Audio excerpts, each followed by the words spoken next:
जोहार मास्टर जी। हाँ। राउर के भी जोहार। अरे जोहार जोहार पर्वतिया जी।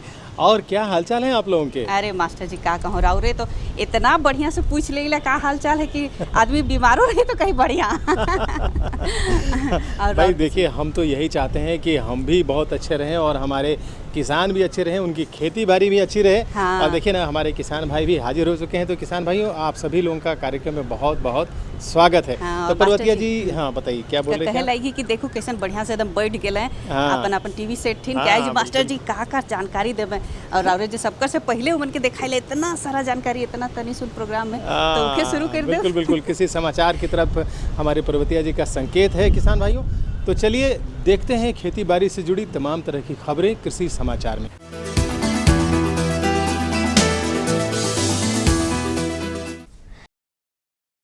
नमस्कार, कृषि समाचार में आपका स्वागत है। मैं हूं दीप्ति रेखा। आइए देखते हैं आज कृषि समाचार में क्या है खास। खरीफ 2013 के लिए चलाई जा रही है खरीफ फसल बीमा योजना। दुग्ध उत्पादकों को 50% अनुदान पर दिया जा रहा है मिल्किंग मशीन। भिंडी की अच्छी उपज देने में सक्षम है अर्का अनामिका किस्म। प्रतिकूल मौसम के कारण या अन्य रोग व्याधियों के कारण कभी कभी फसल नष्ट हो जाते हैं, जिससे किसानों को काफ़ी नुकसान उठाना पड़ता है। इस वर्ष खरीफ में मौसम से होने वाले नुकसान की भरपाई के लिए सरकार खरीफ फसल बीमा योजना चला रही है। किसान अपने फसलों का बीमा करार करके संभावित नुकसान से बच सकते हैं। राज्य में दुग्ध उत्पादन व्यवसाय को बढ़ावा देने के लिए पशुपालन विभाग झारखंड द्वारा national mission for protein supplement कार्यक्रम के अंतर्गत दुग्ध उत्पादकों को 50% अनुदान पर दूध निकालने की मशीन देने की योजना है। इस योजना से जहां दूध उत्पादक किसान लाभान्वित होंगे, वहीं दुग्ध उत्पादन व्यवसाय को बढ़ावा मिलेगा। गव्य विकास निदेशालय पशुपालन विभाग झारखंड द्वारा राष्ट्रीय कृषि विकास योजना के अंतर्गत national mission for protein supplement कार्यक्रम चलाया जा रहा है। इस कार्यक्रम के तहत दुग्ध उत्पादक किसानों को दूध निकालने की मशीन 50% अनुदान पर दी जानी है। यह मिल्किंग मशीन 2 दुधारू पशु और 4 दुधारू पशुओं के लिए है। इच्छुक किसान 25 जुलाई 2013 तक गव्य विकास निदेशालय में अपना आवेदन दे सकते हैं।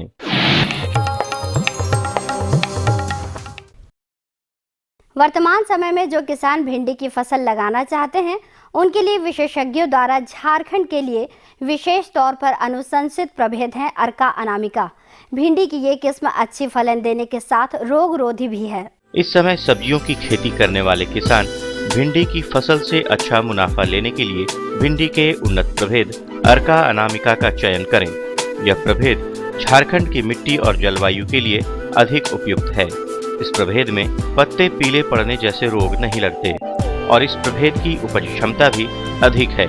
इस प्रभेद को लगाकर किसान लाभान्वित हो सकते हैं।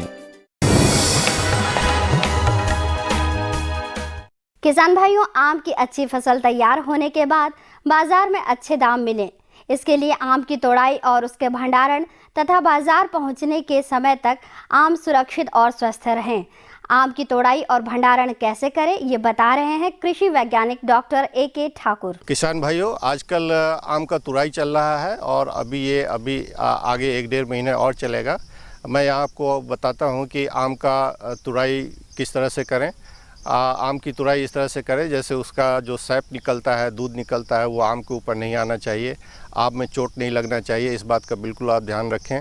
और आम को हार्वेस्ट करने के बाद उसको ऐसे जगह रखें जहाँ उसमें मिट्टी धूल वगैरह ना लगे। और इस तरह से फिर उसके बाद उसकी साफ़ सफाई करनी चाहिए। उसकी एक हॉट वाटर ट्रीटमेंट है, वो भी करना चाहिए, ताकि जो फफूंद वगैरह उसके आम के ऊपर जो रहते हैं, जो बाद में आप भंडारण के दौरान या मार्केटिंग के दौरान जो है उसमें सड़न पैदा करता है, इसके लिए वो हॉट वाटर ट्रीटमेंट गर्म पानी में उसको 2 मिनट तक 50-52 डिग्री सेल्सियस पे हम उसकी ट्रीटमेंट करते हैं। इससे आम की सफाई भी हो जाती है, सरफेस की उसकी जो परत है। और इस तरह से उसकी ट्रीटमेंट करने के बाद फिर उसकी छटाई करें ग्रेड के अनुसार। नॉर्मली 3 ग्रेड बनाएं उसका, बड़ा, मीडियम साइज़ और छोटे साइज़ का। तो पैकिंग इस तरह से होना चाहिए कि आम एक दूसरे से रगड़ नहीं हो उसमें, और उसका ट्रांसपोर्टेशन सेफली सही ढंग से होना चाहिए।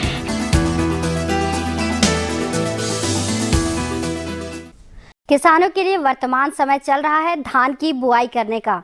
जो किसान श्री विधि से धान लगाना चाहते हैं वे इसकी बुआई के लिए ड्रम सीडर नामक कृषि उपकरण का इस्तेमाल कर सकते हैं। श्री विधि धान फसल की बुआई के लिए ड्रम सीडर एक बहुत ही उपयोगी उपकरण है। यह उपकरण 3 और 4 ड्रम वाला होता है। इन ड्रमों में आधा इंच व्यास के कई छिद्र होते हैं।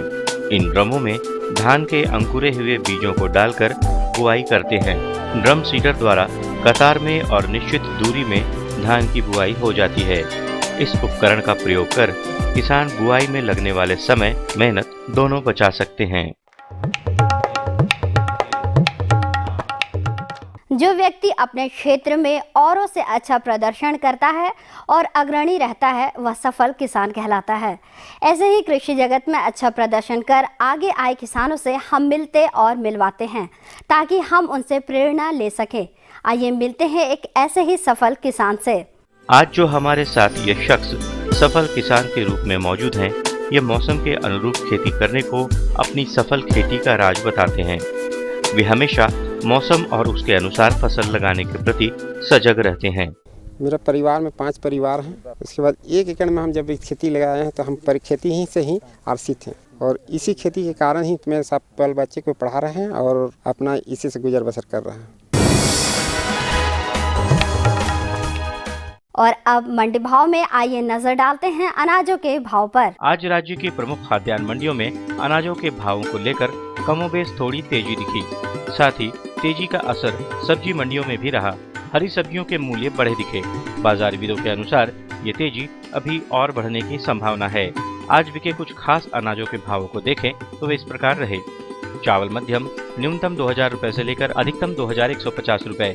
गेहूं न्यूनतम 1500 रुपए से लेकर अधिकतम 1600 रुपए। दाल अरहर न्यूनतम 5950 रुपए से लेकर अधिकतम 7100 रुपए। आलू न्यूनतम 1100 रुपए से लेकर अधिकतम 1300 रुपए तथा प्याज न्यूनतम 2000 रुपए से लेकर अधिकतम 2100 रुपए प्रति क्विंटल रहा।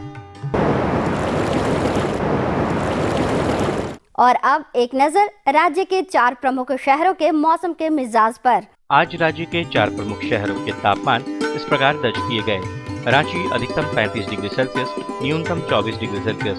जमशेदपुर अधिकतम 39 डिग्री सेल्सियस, न्यूनतम 28 डिग्री सेल्सियस। धनबाद अधिकतम 37 डिग्री सेल्सियस, न्यूनतम 27 डिग्री सेल्सियस तथा हजारीबाग का तापमान अधिकतम 36 डिग्री सेल्सियस तथा न्यूनतम 25 डिग्री सेल्सियस रहा। कृषि समाचार में आज इतना ही। अगले दिन अगले अंक में फिर मुलाकात होगी कुछ ताज़ा तरीन खबरों के साथ। तब तक के लिए दीजिए इजाजत। नमस्कार, जोहार।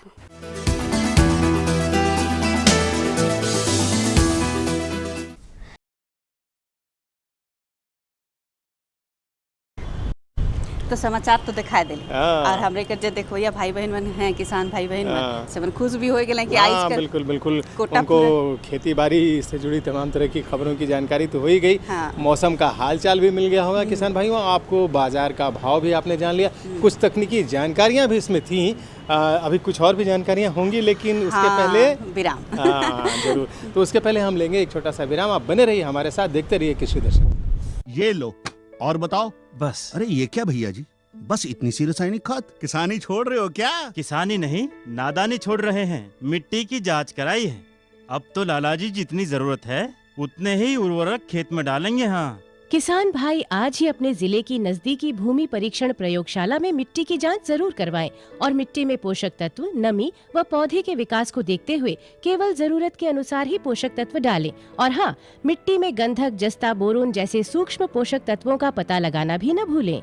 उर्वरक और जैविक खाद के सही उपयोग से भूमि का उपजाऊपन बनाए रखें, उत्पादकता बढ़ाएं, खर्चा घटाएं और बहुमूल्य विदेशी मुद्रा बचाने में भी सहयोग दें। और हाँ, धीमी गति से नाइट्रोजन उपलब्ध कराने वाले उर्वरकों जैसे नीम लेपित यूरिया को प्राथमिकता दें और यूरिया का पत्तों पर छिड़काव करें। अरे वाह, तू तो सचमुच समझदार हो गया रे। अधिक जानकारी के लिए संपर्क करें जिला कृषि अधिकारी या किसान कॉल सेंटर।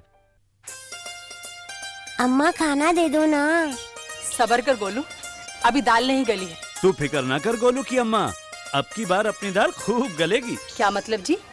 अब की बार NFSM के तहत दाल की पैदावार को बढ़ाने के तरीकों को दिखाने के लिए देश में 1000 क्षेत्र चुने गए हैं, जिसमें हमारा इलाका भी आ गया है। पर इससे हमें क्या फायदा? हमें 5 एकड़ खेती के लिए खाद और कीटनाशक के अलावा बढ़िया बीजों की एक मिनी किट भी मिलेगी। इतनी दाल का करेंगे क्या जी? अरे भगवान, सरकार ने दलहन का समर्थन मूल्य भी खूब बढ़ा दिया है और इनकी खरीद का भी पूरा इंतजाम कर लिया है।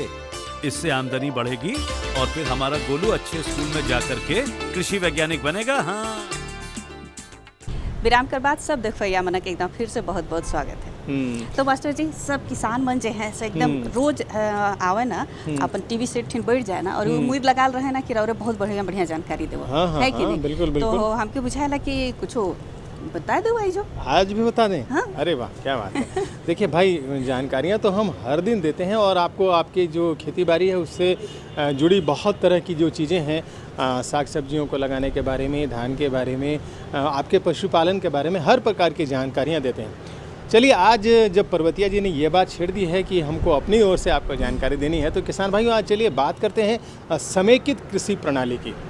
आप सोच रहे होंगे कि ये है क्या। दरअसल ये खेतीबाड़ी का वह भाग है, वह हिस्सा है जहाँ पर हम कई प्रकार की चीज़ों को एक साथ मिलाते हैं। यानी हम उसमें पानी का प्रबंधन भी करते हैं, पानी से जो जुड़ी चीज़ें हैं जैसे मछली का पालन हुआ, बत्तख का पालन हुआ, उसकी ओर भी ध्यान देते हैं, और उससे लगे हुई जो चीज़ें हैं जैसे मुर्गी पालन हुआ, बकरी पालन हुआ, इन पर भी ध्यान देते हैं। और एक छोटे से स्थान में हम पानी का प्रबंधन करने के साथ साथ कई प्रकार की खेती की चीज़ों को करते हैं। समेकित कृषि प्रणाली का मूल उद्देश्य ये है कि आपको सालों भर उससे कुछ न कुछ आमदनी प्राप्त होती रहेगी, है ना? बहुत बढ़िया जानकारी रही हमारे किसान भाई बहन। बिल्कुल। तो चलिए आज इसके बारे में विशेष जानकारी आपको दिलवाते हैं किसान भाइयों कि आप इसको कैसे आरंभ कर सकते हैं, कौन कौन सी तैयारियां करनी होंगी, आपको क्या क्या उपाय करने होंगे, इन सब के बारे में बता रहे हैं हमारे विशेषज्ञ डॉक्टर वीके झा। डॉक्टर साहब, आपका हमारे इस कार्यक्रम में स्वागत है। किसान भाइयों नमस्कार। डॉक्टर साहब, सबसे पहले हम आपसे ये जानना चाहेंगे कि समेकित प्रणाली कृषि प्रणाली है क्या? किसान भाई, जैसा चर्चा हो रही है समेकित कृषि प्रणाली। समेकित कृषि प्रणाली वह प्रणाली है जिसमें कि हम एक से अधिक फसलों का, हम अपने जैसे आपकी ज़मीन है तो 1 एकड़ है या 1 हेक्टेयर है, तो इसमें एक समेकित कृषि प्रणाली में हम लोग सब ऐसा करते हैं कि विभिन्न तरह के फसलें जो आपके भोजन के रूप में आवश्यकता होती है या आपको उसके बेचने के लिए भी आपके पास सुविधा रहती है, जिसमें जैसे कि आपका 1 एकड़ का मॉडल होता है, जिसमें जैसे हमारा इसमें आप अनाज वर्गीय आप फसलों की करें, सब्जियों की करें, फलों की करें, दलहनी करें, तिलहनी करें, साथ में आप चारा के लिए, पशुओं के लिए आप चारा का उत्पादन करें। जैसे इसकी बॉर्डर होती है तो उसमें आप जैसे चारा की टेफ्रेशिया वगैरह हैं जैसे लगा सकते हैं, या जैसे कि शमीलता जैसे लाह का उत्पादन भी आप इसमें बॉर्डर पे लगा करके कर सकते हैं। तो इस तरीके से इसमें मवेशियों का भी पालन करते हैं। साथ में जैसे कि आपकी अगर जैसे हमारे झारखंड में जैसे स्लोपी क्षेत्र हैं तो जैसे बरसात का जल जमाव होता है तो वो आप एक जहाँ पे कि जल की स्रोत जाती है तो वहाँ पे आप एक तालाबनुमा निर्माण भी कर सकते हैं। तो इस तरीके से आप मछली पालन भी इसमें कर सकते हैं। जैसे वर्मी कंपोस्ट उत्पादन है, मशरूम की उत्पादन है।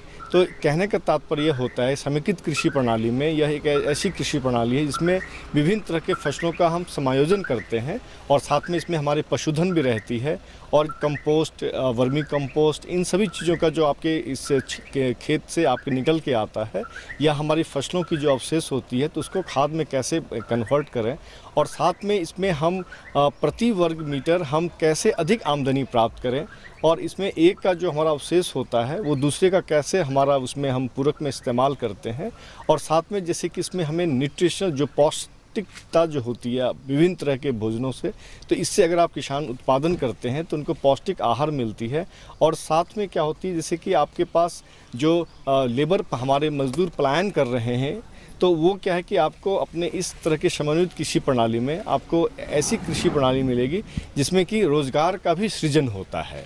तो इस तरह से देखेंगे समेकित कृषि प्रणाली आज के समय के लिए बहुत बड़ी मांग है और किसानों को इसको अपनाने से अधिक फायदे भी होते हैं। डॉक्टर साहब, ये तो आपने बताया समेकित कृषि प्रणाली के बारे में। अब जो किसान भाई समेकित कृषि प्रणाली अपनाना चाहते हैं वो इसका कैसे उपयोग करेंगे?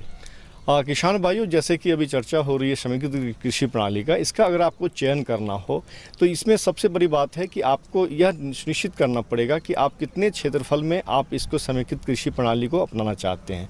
जैसे कम से कम अगर आपका 1 एकड़ की ज़मीन है तो 1 एकड़ को आप चिन्हित करें कि इस 1 एकड़ में हमें समन्वित कृषि प्रणाली करनी है।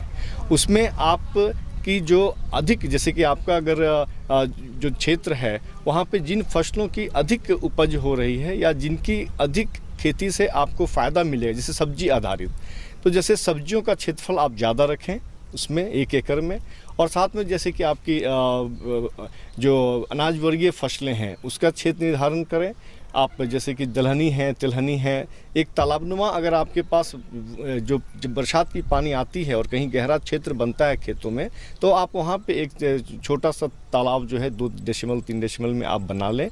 तो इस तरीके से बरसात का पानी, और आपका जैसे कि पूरा बॉर्डर का जो प्लांटेशन होता है तो उसमें जैसे कि कोई भी चारा की जो आपकी जो फसलें होती हैं तो वो लगाएं, या जैसे कि अपने झारखंड में लाह की बहुत अच्छी उत्पादन होती है तो उसमें जैसे सेमिलता जो है, फ्लेमिंजिया सेमिलता एक बहुत अच्छा पौधा है जो कि आप यहाँ देख भी रहे हैं। तो इसमें क्या है कि आप इसमें लाह की उत्पादन भी आप बॉर्डर प्लांटेशन में कर सकते हैं, और इसकी पत्तियाँ जो होती हैं वो मवेशी भी इसको खाती है। तो इस तरह से जो बॉर्डर प्लांटेशन आप करेंगे, और ख़ास करके जब आप मेड़ बना रखें तो उसकी थोड़ी सी ऊंची रखें ताकि बरसात का जो भी पानी होता है तो आपके खेतों में इकट्ठा रहे, और उसी से आपकी जो मॉइस्चर इकट्ठा होती है तो वो आपकी, जैसे कि अगर आपका यह वर्षा आधारित है तो उसमें यह काम आता है। और सिंचित क्षेत्र अगर है तो कुएँ का अगर आपके पास है स्रोत तो कुएँ से इसकी सिंचाई होती है।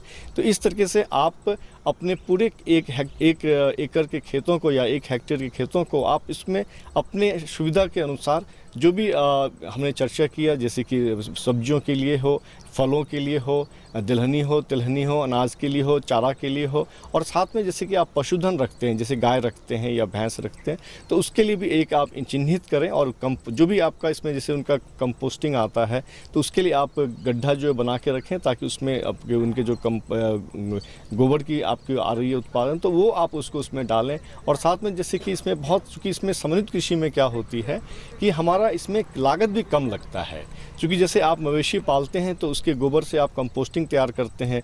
जो भी खरपतवार आ रहा है जो आप उसको इकट्ठा करते हैं तो उससे आप क्या है कि वर्मी कंपोस्ट जो आप देख भी रहे हैं, तो वर्मी कंपोस्ट में तो इस तरीके से हम जो रासायनिक खादों पे किसान भाई बाहर निर्भर करते हैं तो रासायनिक खादों की निर्भरता जो है वो कम हो जाती है, ताकि जो आपकी जैविक खाद जो तैयार हो रही है और ये मिट्टी की उर्वरक क्षमता को बढ़ाती भी है।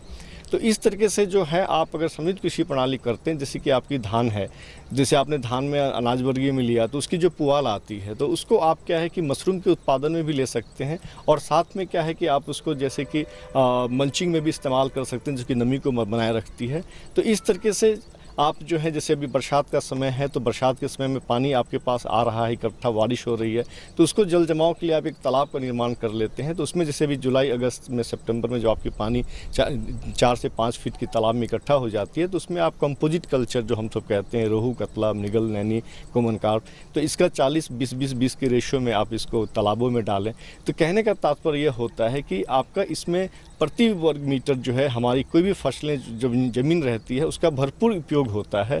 जैसे कि आप फलों का बगीचा स्थापित करते हैं, जैसा कि आप देख रहे हैं, तो जैसे ये जब तक पौधा हमारा इकोनॉमिक आर्थिक उपज अधिक नहीं देने लगता है तब तक, जब तक इसके छांव ज़्यादा ज़मीन पे नहीं बन रहे हैं, तो आप बीच में अंतर्शस्त्र क्रियाएँ भी जो हैं वो आप देख रहे हैं। तो इस तरीके से उत्पादन का इसमें एक लक्ष्य होता है कि हम अधिक से अधिक उत्पादन लें। साथ में जैसा मैंने चर्चा किया, जैसे मवेशी आप पालते हैं तो इसकी गोबर तो आप इस्तेमाल करते ही हैं, साथ में जो उसकी पेशाब आती है तो उसको भी आप एक तब में इकट्ठा करें, मतलब जो उसकी ऐसी स्लोप बनाएं अपने मवेशी के घर की, ताकि पीछे में उसका जो भी आपका ये काव यूरिन जो आता है पेशाब तो उसको इकट्ठा करें, और उसको फिर हम सब जैविक कृषि के तौर पे हम सब पौधों में उसका इस्तेमाल करते हैं, चाहे मिट्टी में इस्तेमाल करते हैं, ताकि इस तरीके से क्या है कि आपकी बाहर की रासायनिक स्रोत का जो है निर्भरता वो कम हो जाती है। और यह इस तरह की प्रक्रिया जो होती है कृषि के लागत में वो हमारा किसानों को आपको कम लगेगा।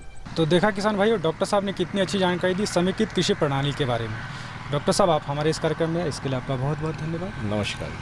और इसी के साथ लेते हैं विदा, जोहार। हाँ, तो पर्वती जी कैसी लगी जानकारी? पीके झा तो बहुत बढ़िया से बता दिले। और देख ली किसान भाई बहन भी जरूरी बात के देख ध्यान दे होबे कि राउर के अगर छोड़ देली बताए ले तो इतना बढ़िया राउर जानकारी दे देली हमरे के कि उकर में सब चीज के समूट के एकदम और सब कुछ बता देली। लेकिन पर्वतिया जी सिर्फ इससे काम नहीं चलेगा भाई, आपकी जो समस्या है उसके तरफ भी हमारा ध्यान होना चाहिए किसी सही कहली मास्टर जी। और हमरे अपन किसान भाई बहन के तो कहिला कि अपन बात रखू ताकि उकर समस्या का समाधान मास्टर जी अपनी बात रखिए। हम अपन बात रखती तो आज हमके बता दो तनी सब्जी मन कर देखभाल कर बारे में, जैसे कि बैगन होलक, टमाटर होलक, ई मन कर बारे में। अरे बाबा, ये तो बहुत अच्छी बात पर्वतिया जी ने कही। किसान भाइयों, आप जान रहे हैं कि ये बरसात का मौसम है और इसमें आप जब बैंगन लगाते हैं या खास करके टमाटर लगाते हैं तो इन दोनों में बीमारियों का प्रकोप बहुत ज़्यादा होता है। हाँ, उकरे से तो परेशान हुआ थी हमने। देखिए पर्वतिया जी परेशान हो रही हैं और आप भी बिल्कुल जानना चाहते होंगे कि इनमें जो लगने वाली बीमारियां हैं इनसे निजात पाने के लिए आपको क्या क्या करना है, कौन कौन से उपाय करने हैं। तो चलिए अपने विशेषज्ञ के पास चलते हैं, श्री सुदर्शन मौर्य जी के पास, और उनसे जानकारी लेते हैं कि आप इन निजात बीमारियों से कैसे निजात। डॉक्टर साहब, आपका हमारे कार्यक्रम में स्वागत है। नमस्कार किसान भाइयों। सबसे पहले आप हमारे किसान भाइयों को बताएं कि टमाटर और बैगन की अभी क्या स्थिति। इस समय जो झारखंड में जो स्थिति चल रही है, स्पेशली जो आपका हजारीबाग, कोडरमा, देवघर, गोड्डा, चाईबासा एरिया में किसान भाई जो है नर्सरी की तैयारी कर रहे हैं। और बहुत सारे किसान भाई जो खेती में नर्सरी डाल चुके हैं, इन सब एरिया में जो है नर्सरी की तैयारी के लिए किसान भाई जो है इस समय कमर कर चुके हैं और नर्सरी तैयारी करने जा रहे हैं। तो किसान भाइयों को कुछ बातों का ध्यान में रखना बहुत ज़रूरी होता है कि आप जो है बीज का चयन कैसा कर रहे हैं, क्योंकि बीज जो है अच्छा बीज का यदि आपने चयन किया है तो आपको अच्छी फसल मिलती है। यदि आपने अच्छा बीज का चयन नहीं किया तो आपके खेत में जो है बीमारियाँ आती हैं, कीड़े मकोड़े ज़्यादा लगते हैं और आपको उत्पादन भी कम मिलता है। तो इन स्थितियों में किसान भाइयों को विशेष तौर पे ध्यान रखना है कि झारखंड के परिप्रेक्ष्य में यहाँ पे जो बीमारी जो प्रमुख रूप से आती है वो आता है मुरझा रोग, जीवाणु मुरझा होता है। एक्चुअली होता क्या है कि इसमें जो है जहाँ पे पूरे झारखंड की जो मिट्टी है वो अम्लीय है, तो अम्लीय मिट्टी में यह बीमारी जो है बहुत ज़्यादा आता है, जो एक बैक्टीरिया, एक जीवाणु के द्वारा फैलता है और यह बीमारी पौधे की किसी भी अवस्था में आ जाती है। तो किसान भाई जब नर्सरी डालने की तैयारी में है तो वो जो है ज़रूर से स्वर्ण संपदा और स्वर्ण लालिमा टमाटर में तथा बैगन में स्वर्ण प्रतिभा तथा स्वर्ण श्यामली, इन बीजों का चयन करके नर्सरी की रुपाई यानी नर्सरी डालें। डॉक्टर साहब, आपने बहुत अच्छी जानकारी दी कि किस्मों के बारे में टमाटर और बैगन का। जब वे नर्सरी डाल रहे हैं उसी समय सावधानी अपनानी चाहिए। हाँ। तो नर्सरी लगाते समय जो पूरे भविष्य में बीमारी से कैसे बचा जा सके, नर्सरी लगाने की अवस्था में क्या उसमें देखभाल सावधानी बरतनी चाहिए किसान भाइयों को? बहुत ही अच्छा सवाल किया, क्योंकि देखिए यदि आप अच्छा बीज का चयन कर लेते हैं तो अच्छा बीज के चयन से ही आपकी फसल परिपूर्ण नहीं होती है, क्योंकि आपका जो बीज जब आप डालते हैं तो उसका अंकुरण, उसके साथ साथ उसकी बढ़वार, उसमें कोई बीमारियां या कीड़ों का प्रकोप तो नहीं है, इन सब बातों का भी ध्यान दिया जाता है। तो सबसे पहले किसान भाई यदि आप नर्सरी डालने की तैयारी कर रहे हैं तो आप ध्यान दें कि जहाँ पे भी आप नर्सरी डालने जा रहे हैं वो ज़मीन कैसी है, क्योंकि नर्सरी हमेशा जो है ऊपर की ज़मीन में डालते हैं जहाँ पे पानी न लगता हो, क्योंकि पानी लगेगा तो आपका जो है नर्सरी जो है ज़्यादा से ज़्यादा पौधे उसके जो है सड़ जाते हैं, क्योंकि पानी लगने से पौधा जो है गल जाता है, जो कि एक बीमारी होती है डैम्पिंग ऑफ, पौध सड़न बीमारी, जिसके कारण से पौधा आपका मर जाता है। तो इसका आपको ध्यान में रखना है कि ऊपर की मिट्टी में ही या खेत में ही जो आपको नर्सरी डालनी है। और नर्सरी डालने से पहले आप जिस बेड पे आप जो है नर्सरी डालने जा रहे हैं वहाँ पे आप जो है ब्लू कॉपर का जो है घोल बना लें, 3 ग्राम प्रति लीटर पानी में मिला के घोल बना के जहाँ पे आप नर्सरी डालने जा रहे हैं उसके ऊपर छिड़काव करके कुदाल से अच्छे से मिट्टी में मिला लें। फिर उसके बाद बीज डालें तो उसमें जो है पौध सड़न बीमारी जो है आपकी नहीं लगती है, जिससे कि आपका पौध जो है स्वस्थ रहता है और रोग रहित रहता है, जिससे कि उसको आप जब खेत में लगाएंगे तो बड़ी तेज़ी से वो बढ़वार अच्छी होती है और उसमें फूल और फल अच्छे आते हैं। जी डॉक्टर साहब, आपने नर्सरी की अवस्था में अपनाई जाने वाली सावधानी के बारे में बहुत अच्छी जानकारी दी। अब आते हैं खेत में। जब हमारे किसान भाई टमाटर लगाते हैं और या बैगन लगाते हैं शुरुआती अवस्था में, तो उन्हें बीमारी से बचने के लिए क्या किन किन बातों का ध्यान रखना चाहिए? बहुत ही अच्छा सवाल आपने किया कि बीमारी खड़ी फसल में किसान भाई कैसे करें। या पौध लगाने जा रहे हैं तो उस समय क्या क्या सावधानियां बरतें। तो किसान भाई जब भी आप जो है टमाटर या बैगन की खेती करें तो आप जो है मेड़ पे जो है मेड़ बना के उसके ऊपर पौध को लगाएं। पहला तरीका ये यदि अपनाते हैं तो जो बरसात के पानी के द्वारा जो बीमारियां फैलती हैं वो बीमारी नहीं आती है। साथ ही साथ जब पौध आप लगाने जाते हैं तो पौध में आप ध्यान में रखना है कि पौध लगाने से पहले जिस मिट्टी में आप जो है पौध लगाने जा रहे हैं उसमें वर्मी कंपोस्ट और ट्राइकोडर्मा या सीडोमोनास, साथ ही साथ जो है फर्टिलाइज़र मैनेजमेंट, ये बहुत मायने रखता है। क्योंकि कोई भी चीज़ जैसे हम लोग अपना घर बनाते तो उसकी नींव मजबूत होती है, उसी तरह से खेत में यदि पोषक शक्ति उपलब्ध रहेगी तो पौधा आपका बड़ी तेज़ी से बढ़ेगा और उसमें फल और फूल अच्छे आएंगे। तो किसान भाई इसका ध्यान दें तो आपकी जो है पौध लगाते समय कोई समस्या नहीं आएगी। और रही बात जो खड़ी फसल में बीमारियों की, तो इसमें जो टमाटर और बैगन में प्रमुख रूप से जो बीमारी आती है पूरे झारखंड में, विशेष तौर पे हजारीबाग, चाईबासा, गोड्डा, देवघर, इस एरिया में आपको डरमा, इस एरिया में आप देखेंगे कि जो मिट्टी है नियर अबाउट जो है एसिडिक है, तो वहाँ पे जीवाणु उकठा बीमारी बहुत आती है।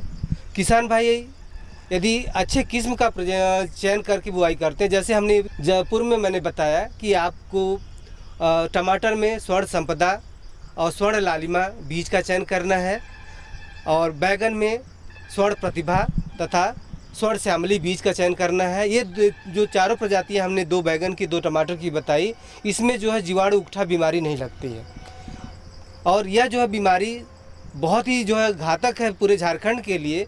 और ऐसी प्रजातियों का चयन करने से इसमें जो बीमारी नहीं लगती है और किसान भाइयों को ज़्यादा से ज़्यादा उत्पादन प्राप्त होता है। जी डॉक्टर साहब, आपने जो किस्म बताए, जो नस्ल बताए टमाटर और बैगन का किसान भाई लगाए, उनमें बीमारी प्रतिरोधक क्षमता है। हाँ। लेकिन कुछ किसान भाई जो एक किस्म नहीं लगा पाते हैं किसी कारण से, और उनको अगर पौधे में बीमारी से बचाव करना है तो क्या क्या उपाय अपनाएंगे? बहुत ही अच्छा सवाल किया कि बहुत सारे किसान भाई जो है मार्केट से जो है बीज खरीद कर लगाते हैं या बहुत सारे लोग जो है घर का ही बीज बना लेते हैं।